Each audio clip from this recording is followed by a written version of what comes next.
Flow पे एक आ जाओ, अपना प्रेजेंटेशन दो। नमस्कार, मैं हेमा राजकीय इंटर कॉलेज पोजिन कपकोट से हूँ। सबसे पहले मैं स्वागत करती हूँ आप सभी लोगों का। हम कक्षा 12वीं के छात्र छात्राएं हैं। हमारा प्रोजेक्ट है उत्तराखंडी ऐपण कला। हमारा समूह का नाम है संघर्ष का साथी। सबसे पहले मैं हमारे ग्रुप में समूह में 5 लोग हैं। धीरज, मैं, हेमा, हिमानी और निशा और मनीषा। तो मैं और हिमानी ऐपण कला को बहुत अच्छे से जानते हैं। हम और धीरज ऐपण कला के बारे में उत्साह रखता है और ये दो निशा और मनीषा दोनों ही समाज में सकारात्मक सोच लेकर आना चाहती है। उत्तराखंडी ऐपण कला के नमूने तैयार किए हैं थोड़े बहुत, जैसे कि बोतल है, बोतलों में हमने फूलदानी के घर में सजावट के लिए बना रहे हैं। ये इसमें हमने क्यूब पेंट का यूज किया है। सबसे पहले हमने व्हाइट पेंट का यूज किया और फिर हमने एक दिन सुखाने के लिए रखा इनको। फिर हमने क्यूब कलर के माध्यम से इन पे डिजाइन किया। और ये है श्री केदारनाथ धाम मंदिर का है ये, जिसमें हमने ऐपण कला बना रखा है।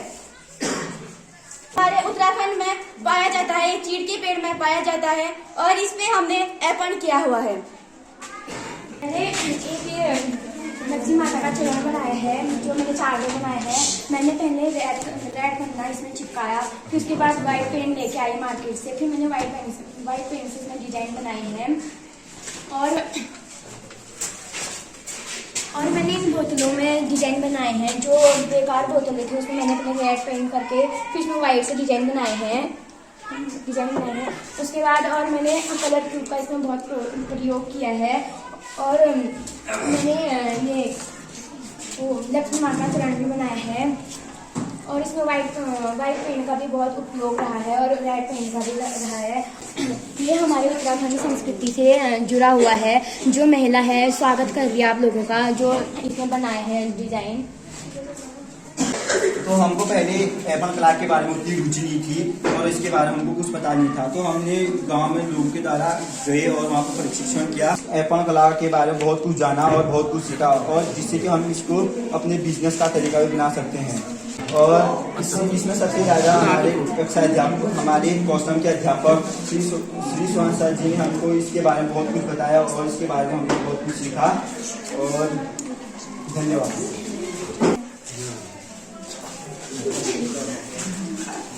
जैसे हम इसको आगे बढ़ाने का कार्य कर रहे हैं, तो आपको क्या लग रहा है कि रोजगार का जरिया बन सकता है? हाँ, बिल्कुल बन सकता है, क्योंकि आजकल के लोग जो है ना, मतलब बनाने में बहुत आलसपन दिखा रहे हैं, क्योंकि मार्केट से बनाया हुआ लेके आ रहे हैं। तो वो 1-2 हफ्ते में मतलब निकल जा रहा है। हम इसे अपने हाथ से बनाएंगे तो वो 1 साल 2 साल तक मतलब अच्छे से रहेगा। वो इतना उसका कोई खराबी होगी ना कुछ होगा, यानी रोजगार का साधन बन सकता है।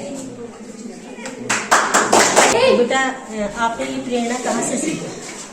मेरे सर ने बोला एक टॉपिक चुनो आप, कोई सा भी जिसमें आपको रुचि है, क्या है वो टॉपिक। और मुझे तो रुचि ऐपण में थी, तो मैंने ऐपण का चुना। फिर मैंने लोगों से भी बोला कि ऐपण बनाते हैं, साथ में मिलकर बनाते हैं, सभी को आ जाएगा। तब हमने इस टॉपिक को चुन के और सबने मिलजुल के सभी टॉपिक को हमने इतने अच्छे से बनाया। बहुत अच्छा, वेरी गुड। जो आपने ये कौशल चुना, ठीक है ना, इसको आप लोगों तक कैसे पहुंचाएंगे?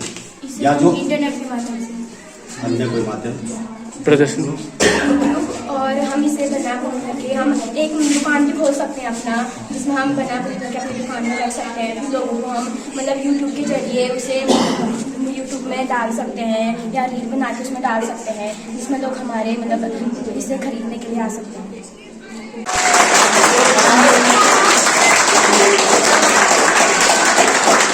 ग्रुप 2 स्टार्ट कर लो।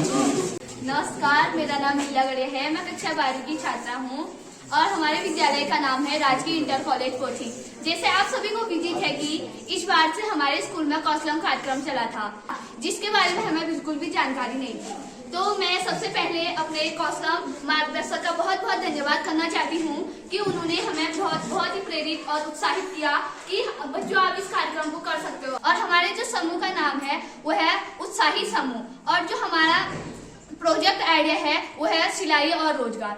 हमने सिलाई को इसमें हमें अपनी अपनी रुचि के अनुसार सिलाई के बारे में प्रोजेक्ट चुनना था, तो हमने सिलाई चुना। सिलाई मैंने इसलिए चुना क्योंकि मुझे और काजल को इसके बारे में पहले से ही थोड़ी बहुत जानकारी थी, तो हमने सिलाई चुना। तो उसके बाद हमने जब धीरे धीरे इसके बारे में जाना और अपने साथियों से और अपने आस पड़ोस से इसके बारे में पूछा, तो उन्होंने हमें बताया कि आजकल शादी विवाह पार्टी जहाँ भी कुछ भी कार्यक्रम होता है, सबसे पहले हमें सिलाई कपड़े चाहिए होते हैं। तो उसे जो सिलाई है वो हमें मार्केट से खरीदने पड़ते हैं, क्यों वो हमारी फिटिंग के कपड़े नहीं होते हैं। इसलिए हमने सोचा कि क्या कहते हैं, जब हम सिलाई खुद ही अपने घर पे करेंगे तो हम अपने फिटिंग के कपड़े और हमें घर पे सिलाई कर सकते हैं।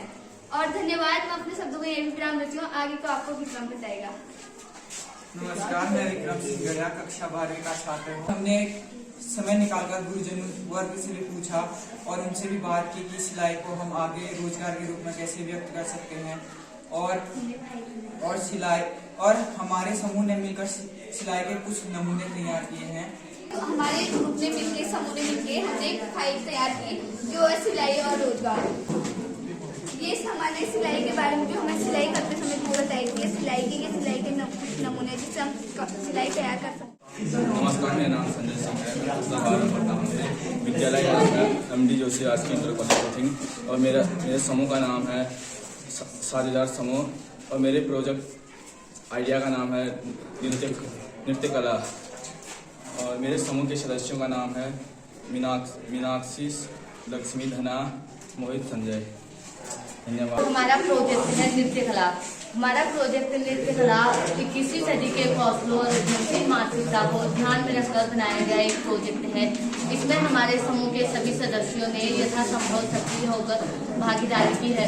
तो हमारा प्रोजेक्ट है नृत्य कला, उत्तराखंडी नृत्य कला। तो हमने उसमें सबसे पहले इसमें है कि हमारे नृत्य कला में क्या क्या चीजें सम्मिलित होती हैं। तो उसमें सबसे पहले है घाघरा, जो हमारी संस्कृति का एक पहचान है, क्योंकि हमारे जो बुजुर्ग लोग थे अब तो ये चीजें बहुत कम है, लेकिन पहले से जो हमारे घर में हमारे अम्मा लोग हैं वो पहले से घर में भी घाघरा पहनती थी और गाजी पहनती थी। जैसे गलोबन पहनती थी, और नथ है, ये भी हमारी संस्कृति की पहचान है। क्योंकि सब पहले से अब तो ये चीजें धीरे धीरे लुप्त होती जा रही हैं, लेकिन पहले के जमाने में जितनी भी चीजें ये हमने यहाँ पे रखी हैं, जैसे कान के हो गए, झुमके और नथ हो गई, चूड़ियाँ हो गई, पायल हो गई, सिस्फूल हो गए, सभी चीज हमारे संस्कृति की धरोहर है। क्योंकि और हम चाहते हैं कि हम अपने प्रोजेक्ट के द्वारा इन चीजों को बचाए रखें।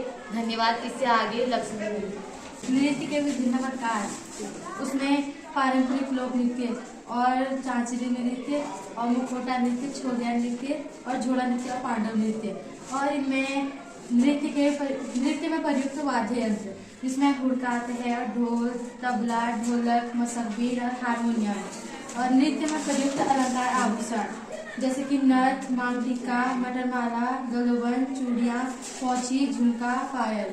और नृत्य में प्रयुक्त पोशाक परिधान जैसे कि पहना पिछोड़ी, घाघरा, ब्लाउज, गादी, साड़ी, स्कार्फ, वास्कट। और इससे क्या आगे की जानकारी धना दी। धन्यवाद लक्ष्मी, आपने मेरे को बोलने का उत्तर दिया। हमारा नृत्य जो टॉपिक है उसके बारे में हमने एक फाइल तैयार की है जो नृत्य के बारे में बता रखा है, और नृत्य से होने वाले लाभ, डांस में हमारा करियर, हम डांस को अपना करियर बना सकते हैं। और उत्तराखंड के विभिन्न प्रकार के नृत्य नृत्य है ना, डांस बहुत से बच्चे के दिमाग में आएगा, नृत्य हमारा रोजगार का साधन बन सकता है।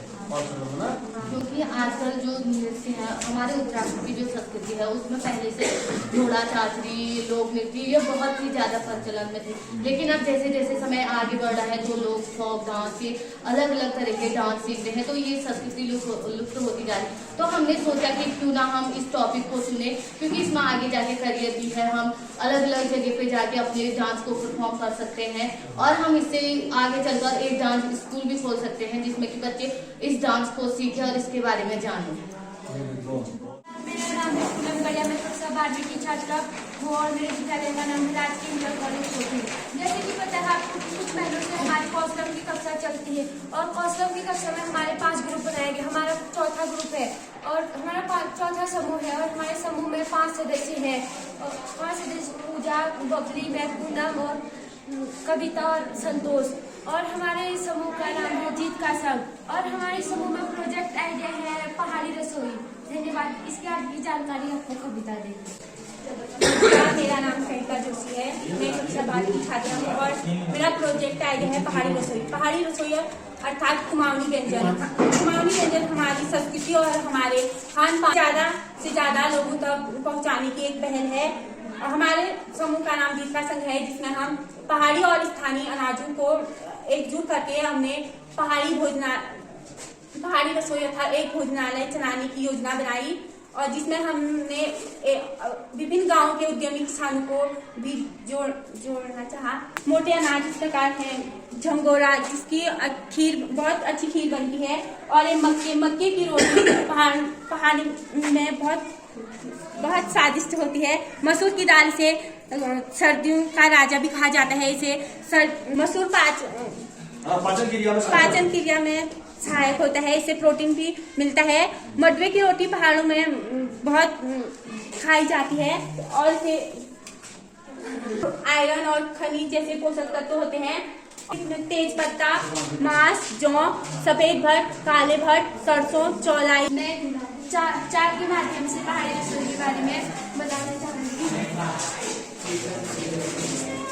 सबसे पहले हमने बनाई है पहाड़ी रसोई और मीटनेस मोटे अनाजों में पाए जाने वाले मीटनेस। सबसे पहले है गहर, मसूर, मटवा, जौ, भांग, सोयाबीन, भट्ट और झंगोर। इससे हमें इन सब मोटे अनाजों से हमें calcium, iron, zinc, vitamin 6, vitamin 3, fibre, carotene, potassium, magnesium मिलता है। और हमने पहाड़ी रसोई पर एक प्रोजेक्ट तैयार किया है, जिसमें हमने मेन्यू कार्ड भी तैयार किया है। सर को दिखाओ। मैंने दिखाया खाने का ऑर्डर। बहुत अच्छा, मैंने चार्ट बनाया है। इसके अंदर ये हमारे पहाड़ी अनाज ना को मोटे अनाज या मिलेट्स कहते हैं। इसका कॉन्सेप्ट कहाँ से आया? इसका कॉन्सेप्ट हमारे समूह के सदस्यों और हमारे में पहाड़ी अनाज में शुरू कर दिया गया है, जिससे लोग ज्यादातर पसंद करते हैं। इससे हमारे बहुत सी बीमारियाँ उनके स्वास्थ्य पर प्रभाव पड़ता है और बीमार पड़ जाते हैं। और हमारे मोटे अनाजों से लोग स्वस्थ रहते हैं और बीमारियाँ होती हैं। मेरा नाम मोहम्मद इकबाल का छात्र है और मेरा समूह का नाम सफल समूह है। और मेरा समूह में 6 लोग हैं, कृष्णा, बबीता, सप्ता, माया, डॉगी और गोकुल। और मेरा प्रोजेक्ट आइडिया का नाम कहानी लेखन है। धन्यवाद। आगे की जानकारी माया। धन्यवाद गोकुल, आपने मुझे बोलने का मौका दिया। हमारे प्रोजेक्ट आइडिया को हमने 21वीं सदी के कौशल उद्यमशील मानसिकता को ध्यान में रखकर तैयार किया है, जिसमें समूह के सभी सदस्यों ने महत्वपूर्ण भूमिका निभाई है। और हमने चित्र के माध्यम से कहानी को तैयार किया है। जैसे हमने प्यासा कौवे की कहानी बनाई है चित्र के माध्यम से, और हमने यह कहानी चित्र के माध्यम से दर्शाया है। जैसे हमारा आइडिया है, प्रोजेक्ट आइडिया, वो है कहानी लेखन। पहले तो हमें कुछ समझ में नहीं आया कि हम कौन सा आइडिया सिलेक्ट करें, तो इसमें से हमने ग्रुप वाले में सबसे मिलकर चर्चा की। तो हमने देखा कि सबको अलग अलग कुछ खामियां थी वो कुछ करने की। जैसे कि कृष्णा, उसकी ड्राइंग बहुत अच्छी है, उसे चित्रकला बहुत अच्छा बनाता है। और गोकुल, इसकी जो हस्तलेख है वो अच्छी है। और तो हमने सोचा कि हम क्यों ना लेखन और चित्र के माध्यम से कुछ बनाएं। तो हमने सोचा कि कहानी बना सकते हैं, क्योंकि आजकल सभी बच्चे, छोटे बच्चे बचपन से ही कहानियां सुनना बहुत पसंद करते हैं। और हम सब लोग बचपन से ही कहानी सुनना और कहानी बनाना और कल्पना की कहानी सुनना बहुत अच्छा लगता है। तो हमने ये प्रोजेक्ट चुना। हमने शिक्षित लोगों से इसके बारे में जानकारी ली और अपने घर, अपने बुजुर्ग लोगों से हमने इसके बारे में जानकारी ली। और हम गांव में भी गए इसके बारे में जानकारी लेने के। हमने ऑनलाइन इसके बारे में जानकारी ली, इंटरनेट, यूट्यूब से अच्छी कहानियां जो बस ऐसी ही लिखी थी। तो हमने सोचा कि लोग कहानियां पढ़ने में उतनी दिलचस्पी नहीं रखते, पर चित्र के माध्यम से लोग आकर्षित होते हैं। तो हमने इसमें एक कहानी दर्शाई है चार्ट के माध्यम से, जो है नकलची बंदर।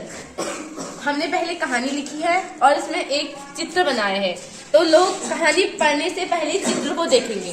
चित्र के माध्यम से ही लोगों को पता चल जाएगा कि कहानी क्या है और इससे लोगों को ज्यादा सीख भी मिलेगी। और हमने अपनी जो कहानी लेखन है उसमें हमने फाइल बना रखी है, आपको दिखाना चाहती हूँ। बहुत ही अच्छा आइडिया है तुम्हारा तो कहानी लेखन। अब कहानी लेखन में जैसे हमने दूसरे की कहानी नहीं सुनानी है, हमारे पहाड़ों में ही इतनी अच्छी कहानियां हैं लोगों की, तो अपने तो बुजुर्ग लोग हैं, सियाने लोग हैं, उनसे जैसे कोई हमारे आर्मी में थे, स्वतंत्रता संग्राम सेनानी थे ना, कोई और क्षेत्र में जिन्होंने अच्छा काम किया है, उनकी कहानी भी लिख सकते हो आप। ये भी एक रोजगार का जरिया बन सकता है वहाँ कहानी लेकर, और चित्र के माध्यम से रह रहे हैं, चित्र के माध्यम से ठीक है, वो अट्रैक्टिव भी होता है ना। तो इसमें कहानियाँ काफी आएंगी हमारे स्थानीय कहानियाँ, एक ना कि दूसरों की कहानियाँ, ठीक है। तो आपको आपने हमने सोचा कि क्यों ना कल्पना करके कुछ कहानियाँ बना लें, तो हमें सर ने कुछ आइडिया दिए थे, तो हमें उसे सिलेक्ट करने थे। बहुत आइडियाज थे, हमें कुछ समझ में नहीं आता क्या करें, पर हमें सबसे अच्छा लगा कि कहानी, क्योंकि हमें बहुत अच्छा लगता है, मुझे कहानी सुनना बहुत अच्छा लगता था। मुझे बहुत और कल्पना की कहानी बनाना और चित्र कार्टून में, तो आजकल छोटे बच्चे बचपन से ही देखो आजकल टीवी में भूतिया कहानी बना रहे हैं जिससे बच्चे डर रहे हैं और लोग बच्चे भूल जा रहे हो कहानियाँ। हम सोचे कि वो छोटे छोटे बच्चे हम कहानी खुद बनाकर चित्र बनाकर कुछ नमूने प्राइमरी स्कूलों में दे के दिखाए कि छोटे बच्चों को कैसा लगता है, तो हम इसके नमूने बनाकर छोटे बच्चे को दिखाएंगे। इसमें जैसे